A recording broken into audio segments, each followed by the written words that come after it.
दूसरा कुरिन्थियों 4:8 और 9, हम चारों ओर से कष्टों को भोगते हैं, हर प्रकार से त्रासित और उत्पीड़ित, पर कभी भी संकट में नहीं पड़ते हैं। चारों ओर से निरुपाय तो हैं और मार्ग दिखाई नहीं देता, पर हम निराश बिल्कुल नहीं होते।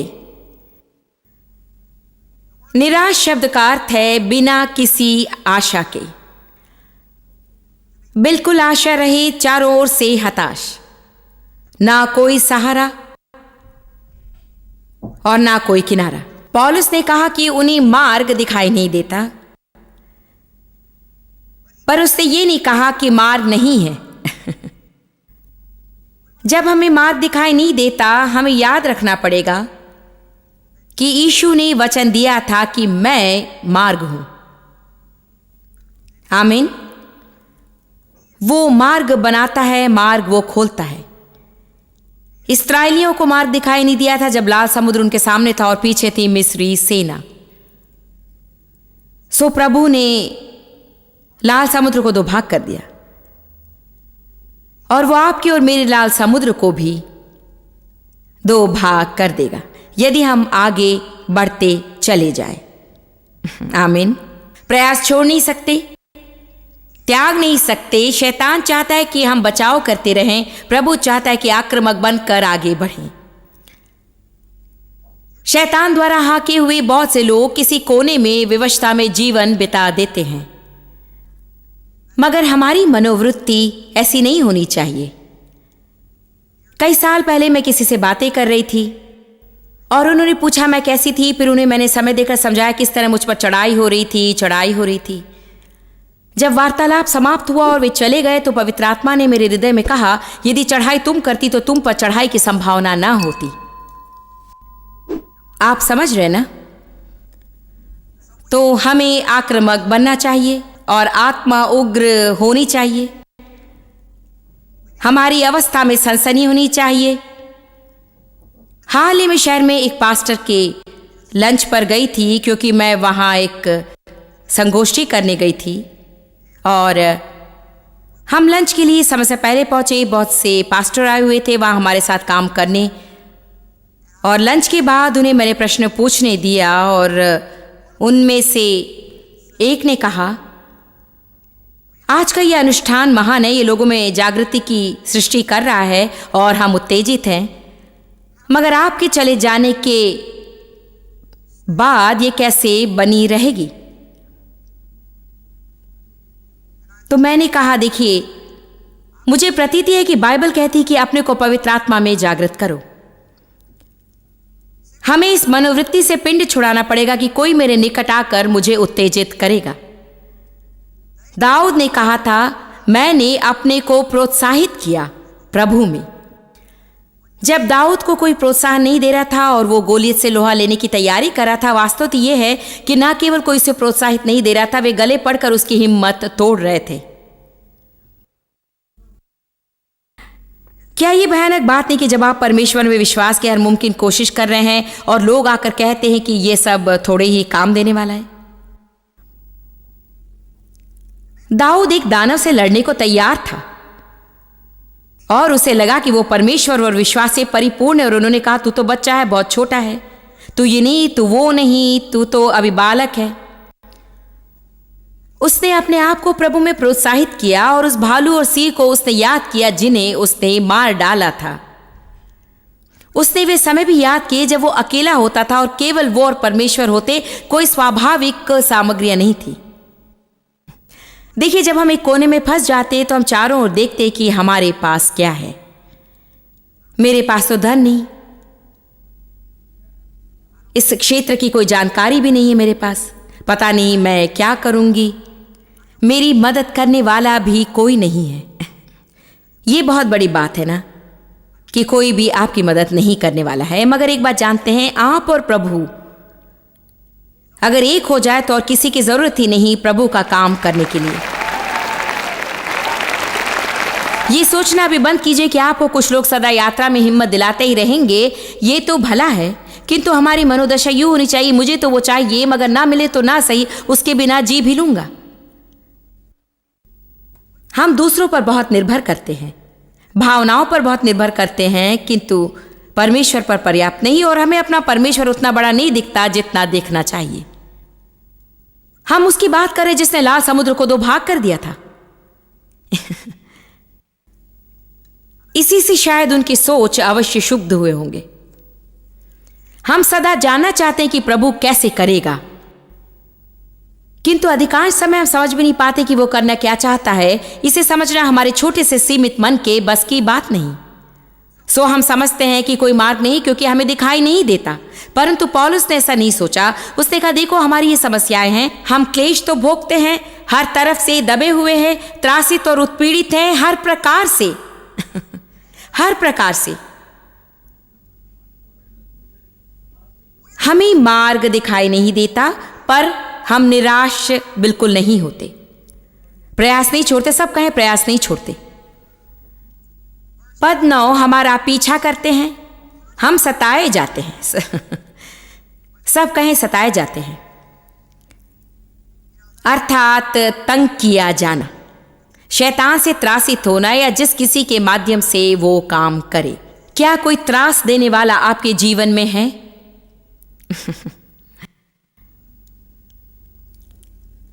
मैं पूछती हूं, जब लोग आपके बारे में कोई अनुचित बात करे तो क्या आप बिगड़ते हैं? जब लोग आपके बारे में राय बनाते हैं और वे आपके बारे में कुछ भी नहीं जानते तो क्या आप बिगड़ते हैं? तो यही है सताया जाना। यदि आप सत्य जानना चाहते तो बाइबल में सताए जाने का वादा है। एक धर्मशास्त्र है जो कहता है कि हर कोई जो माता, पिता, बहन, भाई, घर, संपत्ति मेरे लिए त्याग देता है। त्याग देने की एक अवधि होती है। ऐसे अवसर आते हैं जबकि आपको चीजों से दूर होना पड़ेगा, चीजों को करना नहीं पड़ेगा। शायद आपके काम से अच्छी कमाई होती है, मगर उस धन की सुरक्षा के लिए उन्हें अपने मन के साथ समझौता करना पड़ेगा। सो परमेश्वर और राज्य के लिए और प्रभु के साथ उनके चलन के लिए, यद्यपि वे जानते हैं कि इसका अर्थ है वे उस नए मकान को खरीदने वाले नहीं है, फिर भी उस स्थिति से उन्हें दूर होना पड़ेगा। मैं एक उदाहरण दे रही हूं कि ऐसा भी हो सकता है। उसने कहा कि जीवन में कोई व्यक्ति किसी को त्याग दे और उसके साथ फिर कोई संबंध ना रखे, क्योंकि उससे परमेश्वर के साथ रिश्ता विषाक्त हो जाता है, चाहे मां हो, पिता, बहन या भाई हो। कितनों को पता चला कि जब आप परमेश्वर की सेवा में उतरना चाहते थे तो आपके परिवार वाले भी आपसे दूर हट जाना चाहते थे। हम इतने चकित क्यों होते जब हमें सबसे ज्यादा चोट पहुंचाने वाली चीजों से शैतान काम लेता है? वो यदि ऐसी चीज का इस्तेमाल करे जिससे हमें सरोकार नहीं तो हमें कष्ट नहीं होगा। वो सताए जाना नहीं कहलाएगा, वो उत्पीड़ना नहीं कहलाएगा। सो उसे ऐसी चीज लेनी पड़ेगी जिससे कि हमें मार्मिक कष्ट होगा। परंतु बाइबल वचन देती है कि जो व्यक्ति उस काम से अपने को हटा ले ताकि विवेक के विरुद्ध उसे पाप ना करना पड़े। आप में से कितने जानते कि संसार हमें देखकर हर दिशा से चीख रहा है, समझौता करो, समझौता करो, समझौता करो। अब भी वही संदेश जो शैतान ने यीशु को दिया था जब यीशु की जंगल में परीक्षा हो रही थी 40 दिन और 40 रात। यदि तू मुझे एक बार गिर कर प्रणाम करे तो मैं ये सारे राज्य उनकी महिमा सहित तुझे दे दूंगा। कितनी बार शैतान चीख चीख कर हमसे कहता, जरा सा समझौता इसमें कर लो, मैं तुम्हें ज्यादा पैसे दूंगा, या तुम्हें यह ऊंची पदवी दूंगा, ये कर दूंगा, या फिर तुम्हारे लिए वो कर दूंगा। कम ऑन, ये मत कहिए आपके साथ ऐसा नहीं होता। कितनों को अपनी नौकरी में ऐसी बातों से पाला पड़ता है। ऐसे अवसर आते होंगे जब आपको शायद कुछ त्याग करना पड़ जाए परमेश्वर से रिश्ता बनाए रखने के लिए। हम इसे सुनना नहीं चाहते क्योंकि हमें त्याग करने में कोई खास दिलचस्पी नहीं है। अब तो अधिकांश लोग ये सुनना चाहते हैं कि कोई चीज मिल कैसे जाए, ना कि कोई चीज त्यागी कैसे जाए। जो कोई माता, पिता, बहन, भाई, मकान, जायदाद को मेरे लिए त्याग देगा वो इसी जीवन में 100 गुना ज्यादा पावना पाएगा, उत्पीड़न सहित। अब मैं अपने जीवन में इसे अनुभव कर रही हूं। अब हम जो कर रहे हैं उस काम के लिए हमने आरंभ में बहुत कुछ त्याग दिया था। डेव जितना ऊंचा वेतन देने वाली नौकरी मैंने छोड़ दी और गैरेज सेल से अपने कपड़ों के लिए परमेश्वर के भरोसे रहना पड़ा। और मैं समृद्धि का प्रचार कर रही थी। मुझे याद है जब मैं होटल में भी नहीं ठहर सकती थी क्योंकि हमारे पास पैसे नहीं थे। प्रचार करने के बाद हम मैकडॉनल्ड्स पार्किंग में सोया करते थे। मुझे याद है जब हमारा पहला वैन आया था, घिसा पिटा टायर और चक्कों में जंग लगा था। हम उनमें से गुजरते हैं और ये बुरी बात भी नहीं कि हम उसमें से गुजरते हैं, क्योंकि हमारे लिए प्रमाणित होने का आधार है क्या हम परमेश्वर की सेवा कर सकेंगे उसके साथ शर्तों को जोड़े बिना। क्या हमारे हृदय सही है? क्या हमारे उद्देश्य शुद्ध हैं? सो हम त्याग के मौसम से गुजरे, परिवार खो दिया। उन्हें यूं नहीं खोया कि वे रहे नहीं, मगर उन्होंने हमसे कोई संबंध नहीं रखा। हमने मित्र खो दिया, अर्थात उन्होंने कहा हम आगे से तुम्हारे मित्र नहीं होंगे तुम यदि इसे करोगे। मैंने जब आरंभ किया था तब स्त्रियां प्रचार नहीं करती थी। यह मेरी संस्कृति में लोकप्रिय बात नहीं थी।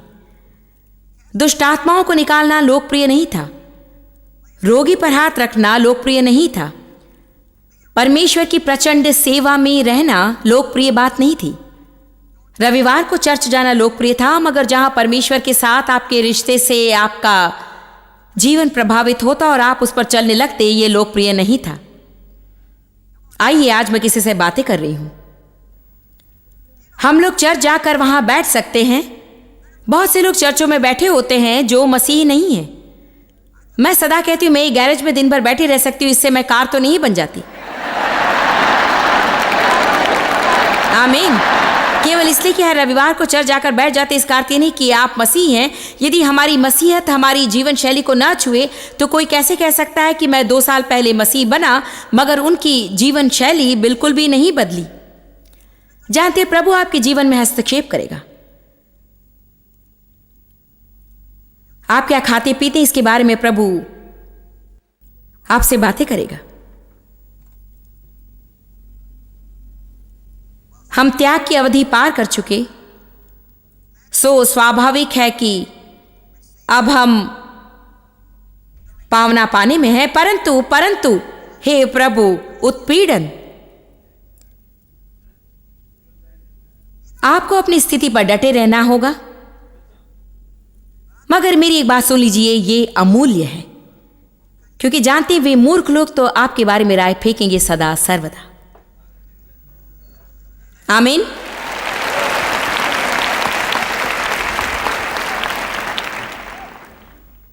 सताए तो जाते हैं पर त्यागे नहीं जाते। प्रभु का धन्यवाद, हम कभी अकेले नहीं, क्योंकि उसने कहा था मैं तुम्हें कभी नहीं छोड़ूंगा ना कभी तजूंगा। गिराए तो जाते हैं पर कभी निकाले नहीं जाते।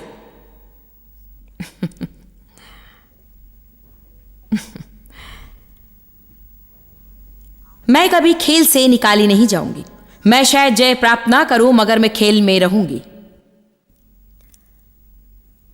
निकाले नहीं जाते पर नाश नहीं होते। लूका 6:35। बगल वाले व्यक्ति की ओर मुड़कर कहिए, चिंता ना करे, प्रभु नियंत्रण में है।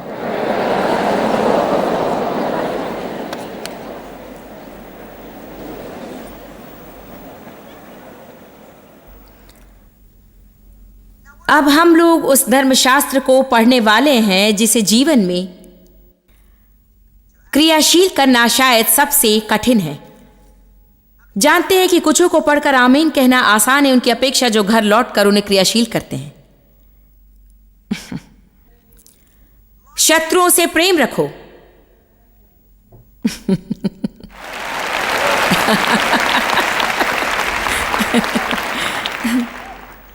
यीशु। और दयावंत बनो और भलाई करो। कहिए शत्रु से प्रेम रखो, कहिए दयावंत बनिए, कहिए भलाई करो। पद 35 देखिए, उपकार करो ताकि किसी को उससे फायदा हो,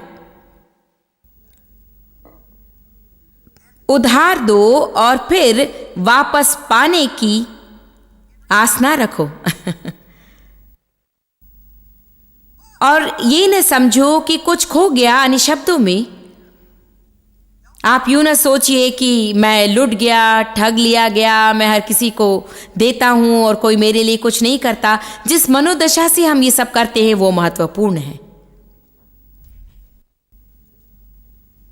मैं शत्रुओं के लिए प्रार्थना करती हूं क्योंकि ये महत्वपूर्ण है। शत्रुओं के लिए प्रार्थना करनी चाहिए आशीष के लिए, उनके लिए प्रार्थना करनी चाहिए प्रकाशन के लिए। कभी कभी प्रभु किसी दया के कर्म के लिए आपको प्रेरित करेगा, किसी ऐसे को कृपा दर्शाएगा जो आपको चोट पहुंचा रहा हो, मगर यह धर्मशास्त्र नहीं कहता कि उसके लिए होना चाहिए जो आपके विरुद्ध आ रहा हो। बस इतना ही कहता है कि दयावंत बनो और किसी की भलाई करो। जब हमें चोट लग रही हो तब किसी के लिए आशीष बनने से उत्तम हमारे जीवन में और क्या हो सकता है। इसे आपको समझना पड़ेगा। यदि आप कुछ नहीं समझ पाते ये तो आपको समझना ही पड़ेगा। सबसे कठिन और अस्वाभाविक बात यह है कि आप किसी के लिए आशीष बने जब आपके हृदय पर छुरी चल रही हो।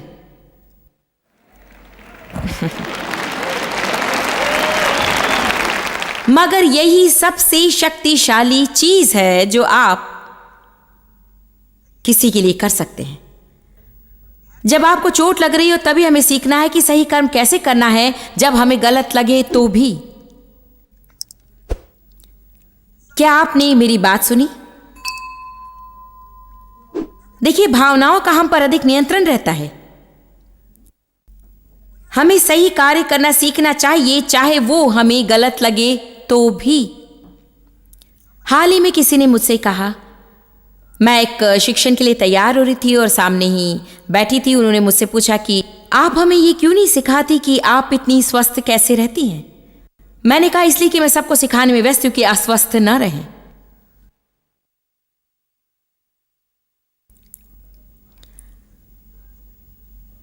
शत्रुओं से प्रेम रखो, दयावंत बनो, भलाई करो, उपकार करो ताकि उससे किसी को लाभ हो। उधार दो और फिर वापस पाने की आस न रखो और ये न सोचो कि कुछ खो गया और किसी से हताश न हो। वो हताशा कहीं आप पर न आ जाए। किसी की ओर देखकर ये मत सोचिए कि आपके बदलने की कोई संभावना नहीं है। आइए, मैं समझ गई है ना। अपनी ओर देखकर भी मत सोचिए मेरे बदलने की संभावना नहीं, मुझ में बदलाव कभी भी नहीं आएगा।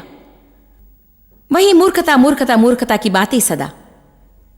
या परिवार में कोई है जिसके लिए आप प्रार्थना कर रहे हो, जितनी कर रहे हो उतनी हालत बिगड़ जाती है। इससे आप चकित क्यों हो जाते हैं? ये आपको आश्चर्य में क्यों डाले? प्रार्थना से लोगों पर बुरा असर क्यों पड़ता है? जानते, क्योंकि परमेश्वर उनसे निपटने लगता है और अभिशस्ती वाले लोगों से निभाना और भी कठिन है उनकी अपेक्षा जो अभिशस्ती में नहीं है।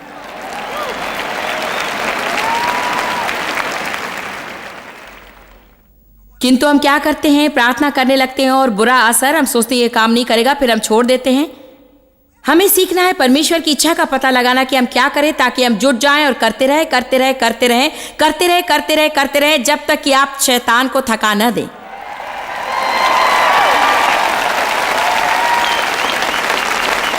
आपको एक घोषणा करनी चाहिए, शैतान मैं तुझे थका दूंगा, क्योंकि तुझसे अधिक महान वो है जो मुझ में है, जो मुझ में है वो तुझसे अधिक महान है।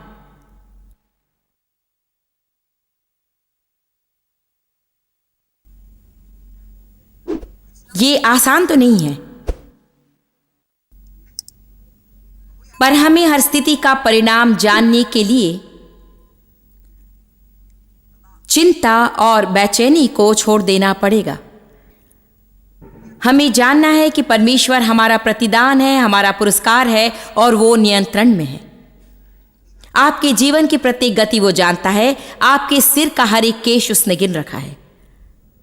आपका बहाया हुआ हर आंसू उसने बोतल में भर रखा है। आप इस धरती पर आने के बाद क्या क्या करेंगे वो सब जानता है।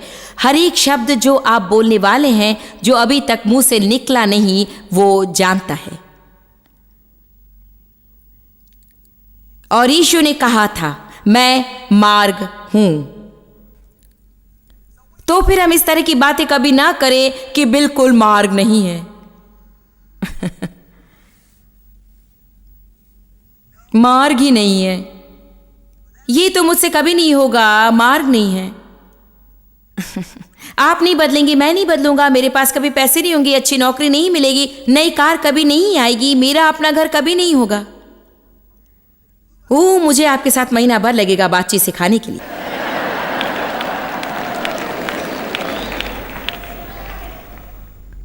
आपको अपने बच्चों को जब वे बहुत छोटे हो तभी उनके शब्दों के प्रभाव को समझाना चाहिए। जब वे छोटे हो तभी आपको उन्हें सिखाना चाहिए कि वे लोगों को नहीं, प्रभु को खुश करने वाला बने और वो मनुष्य बने जिसके लिए प्रभु ने उन्हें रचा है। अगर हमें किसी ने ये बातें सिखाई होती तो आज हमारी जो ये समस्याएं हैं वे नहीं होती। फिलिपियो 4:6 में पढ़कर सुनाऊंगी, आप इसे परिचित हो गए। किसी बात की चिंता ना करें, परंतु हरेक में कहें, हरेक में कहें, हरेक में किसी बात की चिंता ना करें, परंतु हरेक में प्रार्थना द्वारा और धन्यवाद देने के द्वारा अपनी याचना को प्रभु तक अवश्य पहुंचाएं। जब आपके जीवन में समस्या हो तो उस पर अपना दिमाग लगाकर उसे जाने की कोशिश करना उतना आसान नहीं होता है। मैं इसे समझती हूं, लेकिन हमें आज को कल की चिंता को लेकर व्यर्थ नहीं गंवाना चाहिए। प्रभु हमें एक समय में एक दिन का अनुग्रह देता है। अनुग्रह प्रभु की शक्ति और सामर्थ्य जो हमें कार्य करने की क्षमता देता है। कल जो होने वाला है उसकी ओर दृष्टि रखने से समस्या यह है कि अभी तक उसके लिए हमें अनुग्रह नहीं मिला है। तो जब हम आगे दृष्टि रखते हैं तो सब कुछ हमें भला ही लगता है। अगर हमारी समस्या पहले से ही है और हम 2 हफ्ते आगे देखते हैं तो शैतान कहता है तब तक समस्या और बिगड़ जाएगी, और आपको लगता है और आप सोचने लगते हैं कि बिल्कुल भी मैं इसे बर्दाश्त नहीं कर सकती, और हम ज्यादा परेशान होने लगते। ओह, अब मैं क्या करूं? ओह, है ना? क्या हम अपने आप को सुझा हुआ नहीं पा सकते? आप में से कितने अपने आप को सुझा हुआ सुदृढ़ समझते हैं? देखिए, इसमें हमें इतनी अच्छी शिक्षा प्राप्त है कि प्रभु ने इस्राएलियों को एक समय में एक दिन का मन्ना दिया था। हमारे जीवन के लिए सबसे बड़ा पाठ होना चाहिए। क्या हुआ जब उन्होंने जो दिया था उससे ज्यादा बटोरने की कोशिश की? वो सड़ गया, बदबूदार हो गया, वो खराब हो गया और सड़ गया। ठीक? तो लोग क्या कहते? मेरा जीवन बदबूदार है, मेरा जीवन सड़ गया है, मैं अपने इस बदबूदार जीवन से उकता गया हूं। ये शिक्षा अच्छी है। जानते हैं क्यों हमारा जीवन इतना बदबूदार हो जाता है? क्योंकि हम आज का आनंद नहीं ले रहे हैं। हम आज का उपयोग कल की चिंता में, 2 हफ्तों में आने वाली समस्या में, 4 हफ्तों वाली, 6 हफ्तों वाली रिटायर होने की चिंता में बिता रहे हैं। शीघ्र ही हमें पता लगाना होगा कि मुझे यह भी नहीं पता कि मेरा कल होगा या नहीं।